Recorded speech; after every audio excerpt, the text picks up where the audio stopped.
महाराज की जय।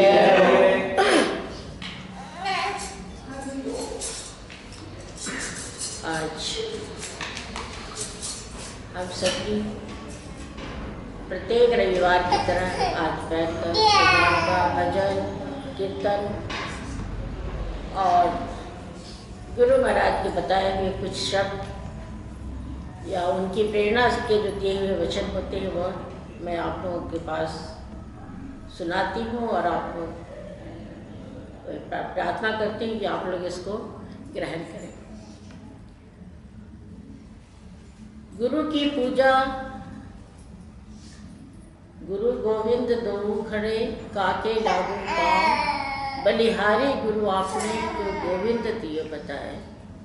यानी गुरु की महत्ता हमारे जीवन में इतनी अधिक है क्योंकि उनके माध्यम से ही हम लोग परमात्मा को पहचानते हैं या जानते हैं। ऐसे तो नाम सभी जानते हैं कि भगवान हैं, लेकिन माध्यम उन तक जोड़ने का, हमारे मन को, हमारी आत्मा को या मेरे विचारों को कह लीजिए या मेरे संस्कार को जोड़ने का हम सबों का माध्यम गुरु हैं। और गुरु के द्वारा ही जो ज्ञान प्राप्त होता है, पुस्तकों को पढ़ने के बाद तो ज्ञान होता है, उसमें विद्वता आती है, लेकिन गुरु के कठोर शब्द, मधुर शब्द, उनके आदेश,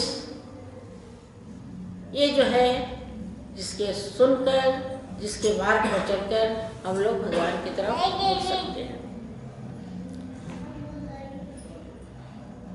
लेकिन हम लोग ऐसा नहीं कर पाते। गुरु के वचनों को तो सुनते हैं, पहले तो हम लोग अपने मन से, अपनी आत्मा से गुरु को पहचानने का ही प्रयास नहीं करते कि हमारा सद्गुरु कौन है और किस सद्गुरु की पहचान है। उन्होंने किन्हीं ने कहा है कि गुरु आप तब अपनाओ जब उससे परख लो, उस पर अगर आपका विश्वास बन जाता है तो ही गुरु धारण करो। ऐसे चलते फिरते गुरु कभी नहीं धारण करना चाहिए, क्योंकि आपने गुरु धारण कर लिया किसी के साथ जाकर या किसी की बातों में आकर, और उसके बाद अगर उसकी पालना आपने नहीं की तो आप पाप के भागी बन जाओगे। तो इस पाप से हमें बचना है। यानी गुरु को धारण करने के पहले आप गुरु की पहचान अवश्य करें, और जिस व्यक्ति को मिलने के बाद आपकी आत्मा में शांति पहुँचे, मन के अंदर आनंद की अनुभूति हो, या उसके वचनों पर आपको लगे कि यह उचित शब्द कह रहे हैं या उचित आदेश निर्देश दे रहे हैं हमको, तो फिर आप उसको अपना गुरु बनाओ। आज के युग में गुरु और शिष्य जगह जगह गुरु हैं, जगह जगह शिष्य हर एक बनना चाहता है, और गुरु भी प्रत्येक व्यक्ति चाहता है कि हमको गुरु की पदवी मिल जाए, लेकिन यह उचित नहीं। धर्मों की बाढ़, मतों की बाढ़, संप्रदायों की बाढ़, यानी धर्म हमारा अपनी सत्यता के पर टिकना उसका बहुत मुश्किल हो गया, इसलिए कि इसकी बाढ़ आ गई। बाढ़ जब गंगा जी में भी पानी आता है तो उसमें बहुत गंदगी आके इकट्ठा हो जाती है, जगह जगह की गंदगी बह के आती है और गंगा जी में आ जाती है। यानी गंगा भी अशुद्ध तो नहीं होती, लेकिन गंदी तो हो ही जाती है। उसी तरीके से आज के युग में धर्म की बाढ़, और बाढ़ किसी भी चीज़ की अच्छी नहीं। यहाँ तक कि धन की बाढ़ में जब आ जाए तो लोग कहते हैं दोनों हाथ उलीचिए। संतों ने कहा है कि जब आपके पास धन इतना आ जाए, दोनों हाथ से उसको बाहर लोगों को दीजिए, दान कीजिए, सहयोग दीजिए, नहीं तो क्या होगा, जैसे नाव में पानी भर जाता है और नाव से पानी आप नहीं निकालेंगे तो क्या होगा, वो नाव आपको लेकर डूब जाएगा। तो संतों की वाणी असत्य नहीं होती। सच्चा संत वही बनकर आता है जो अपने पिछले जन्म में अपने कर्मों के द्वारा कि जो परमात्मा के सानिध्य से होकर आता है वही संत बन सकता है और वही हमें ज्ञान दे सकता है। और संत के जोड़ हमारे साथ समाज के लिए संत बहुत महत्वपूर्ण है, क्योंकि समाज को सुधारना, समाज में संस्कार फैलाना, लोगों को ज्ञान देना, ये संत ही कर सकते हैं। इसलिए समाज संत की इच्छा करता है और संत भी भगवान से ये कह के आता है कि परमात्मा मैं अब जा रहा हूँ, आपने भेजा, मैं जा रहा हूँ और मैं अपने शरीर से, अपने वचनों से लोगों को ज्ञान दूंगा। ये उसकी सेवा है, ये वो वादा करके आता है भगवान से। तो संत की समाज को आवश्यकता है और समाज को संत की आवश्यकता है। ये समाज क्या है? कुछ माँ बाप, भाई बहन, बच्चे मिलकर एक परिवार बनता है, उसको परिवार कहते हैं। और वही कुछ परिवार इकट्ठे जब हो जाते हैं वही हमारे आसपास का समाज बन जाता है। तो समाज में संतों की आवश्यकता है, क्योंकि उसके बिना इस बाढ़ में हम सभी बह जाएंगे। कहाँ जाएंगे पता नहीं, किस किनारे लगेंगे पता नहीं, क्योंकि एक तो है ही नहीं। आज किसी संत के पास चले जाइए, वो अलग अपनी संप्रदाय बता देगा, एक के पास जाइए वो तो अपना एक अलग धर्म बता देगा। इस धर्मों की बाढ़ में हम लोग इस संसार भवसागर में लहरों के साथ उछलते उछलते कहीं के कहीं पहुंच जाएंगे और अपने लक्ष्य तक नहीं पहुंच सकते। अथर्ववेद में कहा है ऋषियों ने, हे मनुष्य तुम संसार में जाओ, इसलिए उन्नति करो, अपने संस्कार को आगे बढ़ाओ। उसमें अथर्ववेद में मनुष्य को पुरुष कह के संबोधन है, पुरुष कह के संबोधित किया गया है। और पुरुष का अर्थ है जो किसी भी कार्य को पूरा कर सके। पुरुष का अर्थ है जो किसी भी कठिन से कठिन काम को भी हाथ में ले और उसको पूरा कर दे। और परमात्मा की इतनी कृपा है कि उन्होंने किसी भी मनुष्य को जो जन्म दिया है, किसी न किसी कार्य में दक्ष बना के भेजा है, ज्ञान दिया है, बुद्धि दी है और उससे बड़ा विवेक दिया है। हमारे वेदों के जो शब्द हैं उस पर अगर आप ध्यान से पढ़ें या उसका चिंतन करें तो लगेगा कि कितना अच्छा रास्ता है उसमें, कितनी अच्छा परमात्मा का कितना अच्छा आदेश है कि तुम जाओ और जाके संसार में उन्नति करो। तुम स्वयं उन्नति सिर्फ नहीं करो, साथ में अपने आसपास के लोगों को भी उन्नत बनाओ। और ये उन्नत हम कैसे बना सकते हैं? छल प्रपंच से दूर होकर। रामचरितमानस में तुलसीदास जी ने क्या कहा है? भगवान राम ने कहा है कि छल छिद्र मोहि नहीं भावा। मैंने मुझे गरीब अनपढ़ सब चीज स्वीकार है, केवल बहुत पढ़ा लिखा नहीं था, लेकिन जाति का बहुत उच्च जाति का भी नहीं था, लेकिन भगवान ने उसको कितना मान दिया। इसलिए वह छल रहित होकर उसने पहचान लिया था कि ब्रह्म है, भगवान राम मेरे सामने खड़े हैं, ब्रह्म हैं। लेकिन फिर भी उसने अपने व्यवहार में साधारण की तरह कहा कि मैं तो आपको पहचान भी रहा है, लेकिन उसकी दृढ़ता देखिए कि पहचानने के बाद भी कह रहा है कि मैं तो आपको बिना चरण धोए नहीं पार उतारूंगा, कि आपके चरण रस से तो जो पत्थर बन जाएगी, स्त्री बन जाएगी, तो मेरी नाव तो लकड़ी की है, ये तो और उससे कोमल है, फिर मेरी तो जीविका ही चली जाएगी। कितना अच्छा है, कितना प्रेम, कितनी भक्ति की बात है ये। और भगवान राम पहचान कर, समझ कर, जानकर भी उसको कहते हैं कि अच्छा चलो तुम मेरे चरण धो लो, कहीं तुम्हारी नाव सच में स्त्री न बन जाए। केवल सिर्फ उन्हें पार ही नहीं उतारता, इतने अच्छे शब्द कहा, आप भवसागर से पार उतारते हो तो आप मुझसे कुछ नहीं मांगते, कुछ नहीं लेते मनुष्यों से, तो मैंने तो आपको एक नदी पार करवाई है, मैं तो आपके कुछ भी नहीं लूंगा, मेहनताना मैं नहीं लेता। तो एक भक्ति का है, भक्ति और प्रेम का एक उपालंब है। इसको आप सोच के देखिए कि कितना उचित है ये। लेकिन हम लोग के अंदर इतना छल, इतना प्रपंच आज के युग में जो दिन ब दिन बढ़ता ही जा रहा है, कम नहीं हो रहा। किसी संत ने कहा है कि किसी तुमको सुख जानना चाहते हो या आनंद पाना चाहते हो तो अपने अंदर उतरो,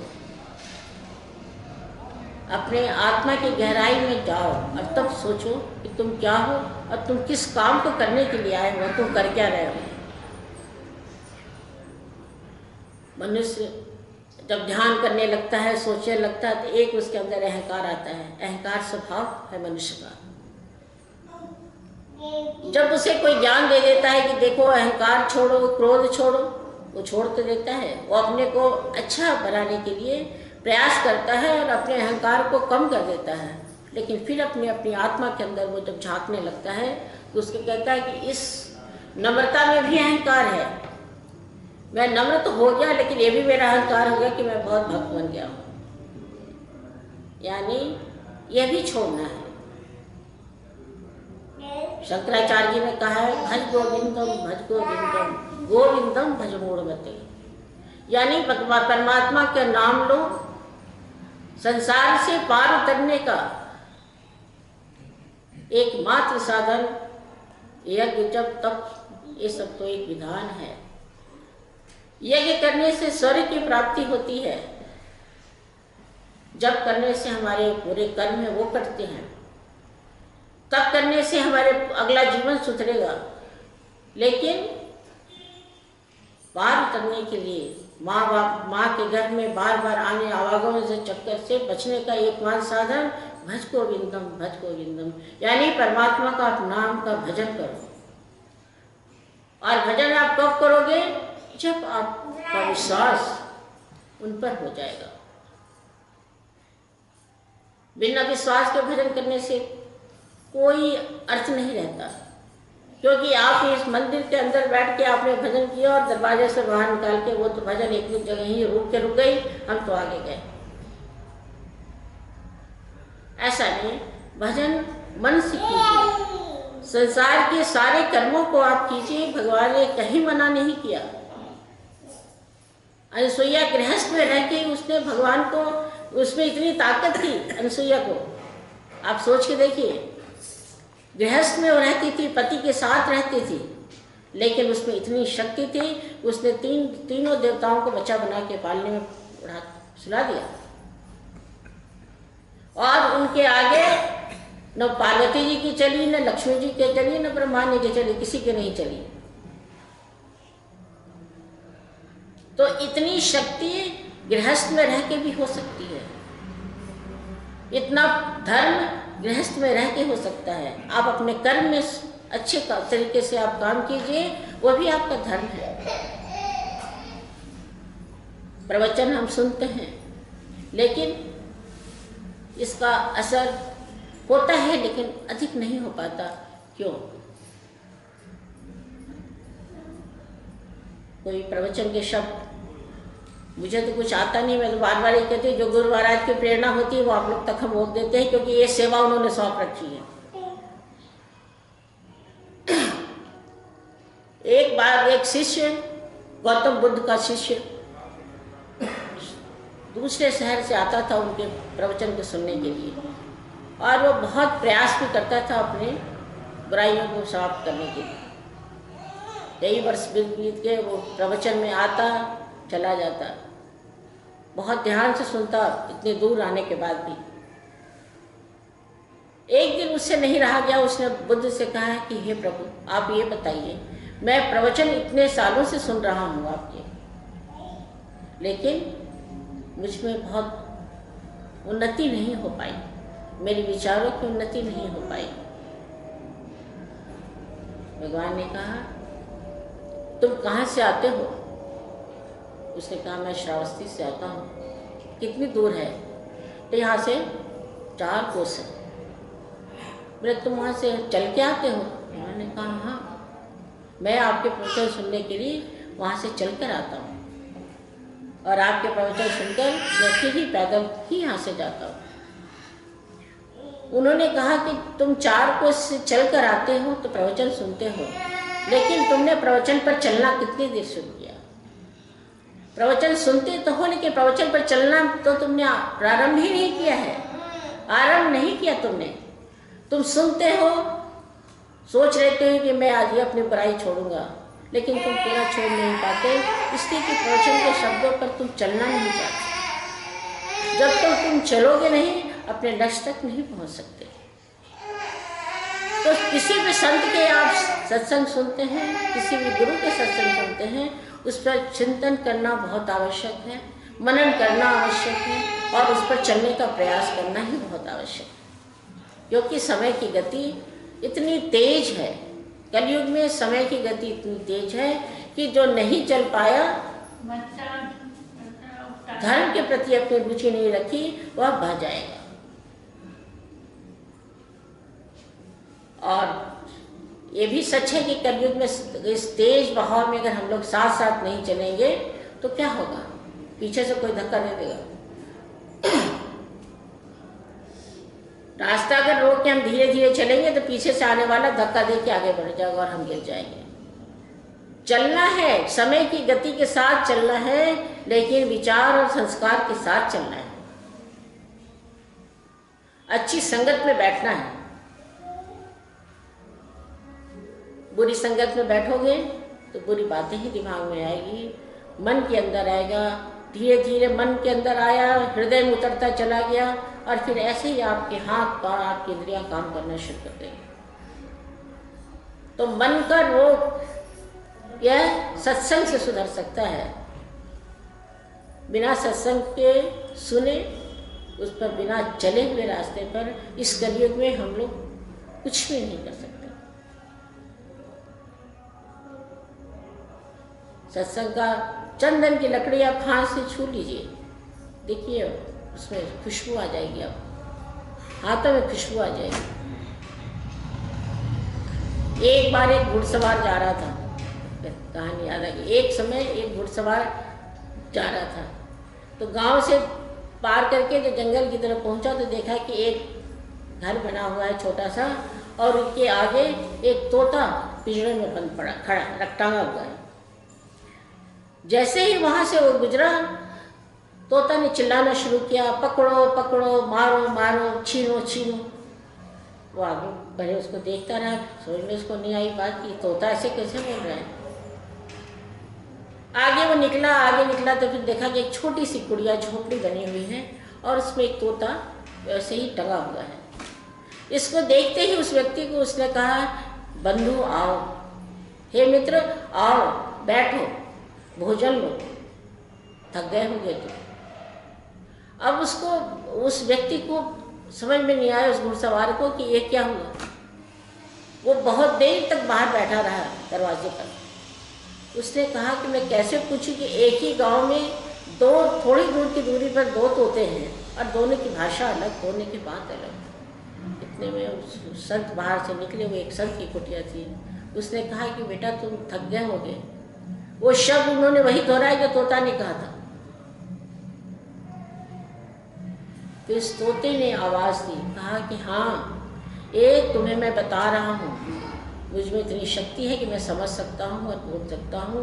वह मेरा ही भाई है, हम दोनों एक साथ ही, हमसे बहरिए ने पकड़ा था। वह एक डाकू के घर में चला गया और मैं एक संत के घर में। डाकू के घर में गया और वो दिन रात मारो पकड़ो, धक्को, छीनो झपटो यही कहता है, और मैं साधु के वचनों को सुनता हूँ। जो शब्द साधु बोलते हैं, संत बोलते हैं, मैं वही बोलता हूँ। ये हुआ सत्संग का भेद। आप सोचिए, सिर्फ साथ रहने का सत्संग से इतना भेद एक पशु पक्षी पर हो सकता है, तो सोचिए मनुष्य पर कैसे नहीं होगा। तो हम लोगों को जीवन में धर्म के मार्ग पर हम लोग चलने का प्रयास कर रहे हैं, तो इसलिए कभी सुख से बहुत सुखी नहीं, खुश नहीं होना चाहिए, और दुख से कभी बहुत दुखी होने नहीं चाहिए, क्योंकि ये दोनों जीवन के दो पहलू हैं।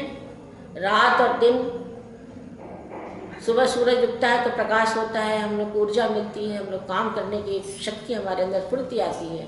वही रात जब ढलता है तो हम लोग थके हारे जाके शांति से सो जाते हैं। लेकिन सूर्य के प्रकाश में प्रकाश ही है सुबह में, और रात में अंधेरा है। लेकिन अगर अंधेरा नहीं आएगा तो क्या प्रकाश हमें कभी खुशी देगा? तो दिन भर धूप ही होता रहेगा, हम लोग थक जाएंगे। वैसे ही रात दिन ऋतुओं को देख लीजिए, गर्मी सर्दी बरसात, हर एक का अपना अपना महत्व है, और वो आएगा, आप इसको टाल नहीं सकते, आएगा। एक बार अकबर ने बीरबल से पूछा कि अच्छा बीरबल ये बताओ कि सुख में आदमी कैसे सुखी रहे और दुख में भी कैसे सुखी रहे।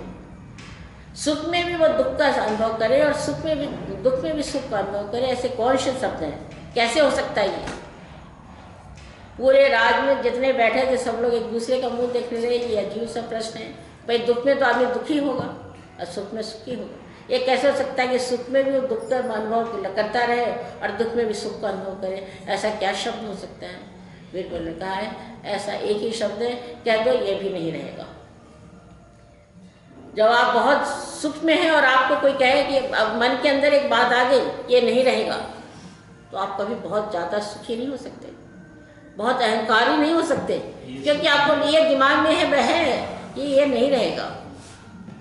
वैसे ही दुख में आप कभी ज़्यादा दुखी नहीं हो सकते, क्योंकि उस समय भी वही शब्द ये भी नहीं रहेगा।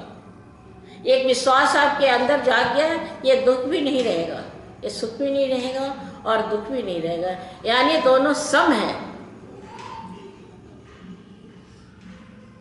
तो ये समता, मन के अंदर समता, ये कब आएगा, कैसे आएगा? जब हमारे अंदर ईश्वर के प्रति, परमात्मा के प्रति विश्वास जाग जाएगा और हम लोग अपने विवेक को जागृत करके अच्छे कर्म करना शुरू करें। क्योंकि आज हम जो हैं वो कर्म का फल है, और कल मेरे पास अगर कोई दुख आता है तो भी कर्म का फल है। तो कर्म, बुरे कर्म करने से बचो, बुरे कर्म करने से डर होना चाहिए कि हमें बुरा काम नहीं करना, क्योंकि इसका फल भी मुझे भोगना ही पड़ेगा। कोई इसका संगी साथी नहीं है आपके दुखों को का बांटने वाला, न सुख को बांटने वाला है न दुख को बांटने वाला है। सुख में कुछ परिवार के लोग कह सकते हैं कि हाँ मैं बहुत खुश हूँ तुम्हारे पास ये है, लेकिन हो सकता है कि बहुत सारे ऐसे व्यक्ति हैं जो आपसे ईर्ष्या करते हों।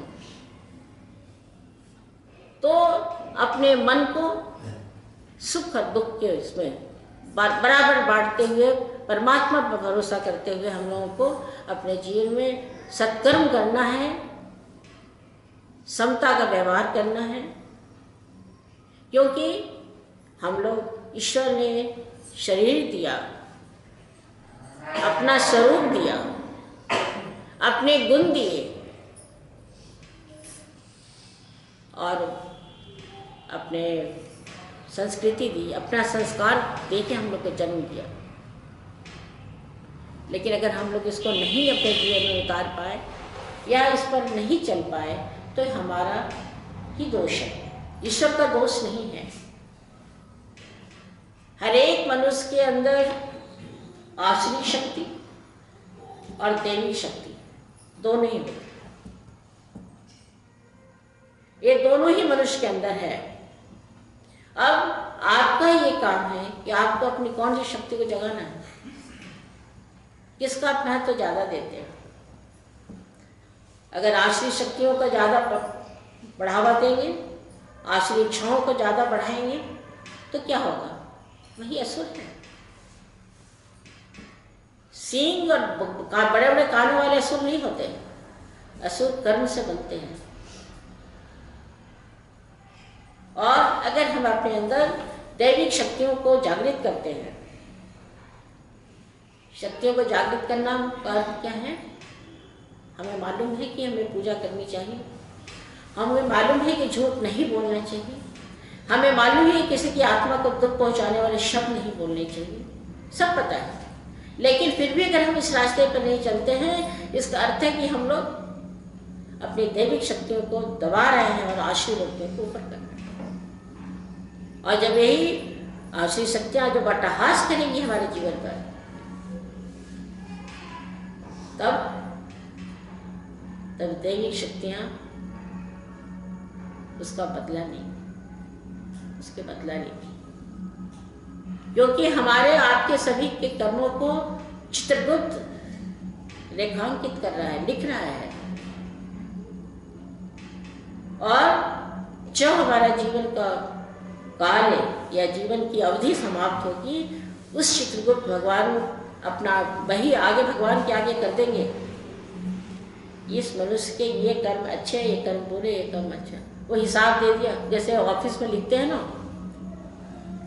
अब उसके हिसाब से हमें फल मिलेगा, उसी हिसाब से हमें भोग भोगना पड़ेगा। हम परमात्मा ने मुझे जन्म दिया, हम लोगों को शरीर दिया, बुद्धि दी, विवेक दिया, ज्ञान दिया, और उस पर भी हम उसके काम को नहीं करें, भगवान का भजन नहीं करें, या उसके बताए रास्ते पर अपने संस्कृति के हिसाब से नहीं चले, तो एक न एक दिन एक बार वो धमकाएगा, वार्निंग देगा, दूसरी बार, तीसरी बार, 3 के बाद फिर कोई नहीं है। भगवान के घर में भी साम दाम दंड भेद का विधान है। भगवान के घर में भी जैसे मनुष्यों के ऑफिस में है, समझा दिया, फाइन कर दी, दंड दे दिया, वैसे ही परमात्मा के घर में भी साम दाम दंड भेद का विधान है। और उनकी भी कलम चलती है, उनका भी सब कुछ ऐसा ही चलता है जैसा यहाँ का विधान है, शासन है। तो हम लोगों को हमेशा अपने कर्मों के लिए भयभीत रहना है कि कहीं हम लोगों से कोई ऐसा कर्म न बन जाए, कहीं हम लोगों से कोई ऐसा कर्म नहीं बन जाए कि परमात्मा के हम लोग अपराधी बने। कोई दिन ऐसा होता है जिस दिन हम लोग भगवान का भजन नहीं करते, उस दिन हम लोग परमात्मा के आगे हमारी नजर नहीं उठनी चाहिए, झुक जाना चाहिए, क्योंकि हम लोग उनके अनुसार नहीं चले। तो भज गोविंदम गोविंदम भज मूढ़मते। हे मूढ़ प्राणी, ईश्वर ने अपना अंश देकर बनाया हम लोगों को, ईश्वर अंश जीव अविनाशी। हम लोगों का जीवन, हम लोगों का शरीर परमात्मा को दिया है। हम लोगों को जीवन को सार्थक करना है अपने कर्म के द्वारा और भगवान के भजन के द्वारा। कलयुग में हम लोग करते रहे, कलयुग के बहाव में चलना है, रुकना नहीं, लेकिन समय से, युक्ति से अपने आप को इस रास्ते से निकालते हुए चले जाइए कि न दाग लगे न धब्बा, और इस संसार से हम लोग पार उतर जाएं। चलना पड़ेगा इस समय की गति के साथ, ये सत्य है, लेकिन अपने आप को बचाते हुए चलना है। अपने कर्म से इस ध्यान को रखना है कि कोई हमसे कभी ऐसा कर्म नहीं बने, और जहाँ तक हो सके ईश्वर की प्रसन्नता के लिए, परमात्मा की प्रसन्नता के लिए, अपने गुरु की प्रसन्नता के लिए जो जो काम उन्होंने हम लोगों को बताए हैं उसके हिसाब से हम लोग चले, यही धर्म है। और आप लोगों से मेरी यही प्रार्थना है कि आप लोग भजन कीजिए, अपने बुद्धि को अच्छे काम में लगाइए, विवेक को हमेशा जागरूक रखिए, साथ रखिए, अच्छे बुरे का ज्ञान रखिए, और उस मार्ग पर प्रवचन सुनने के लिए जैसे वो इतने 4 कोस चल के आता था, उसी तरीके से प्रवचन पर भी चलने के लिए 4 कोस जाने की जरूरत है, चलना है इस पर। और जब तक हम लोग चलेंगे नहीं, वहीं के वहीं रुकेंगे, और ठहरा हुआ पानी हमेशा गंदा ही होता है।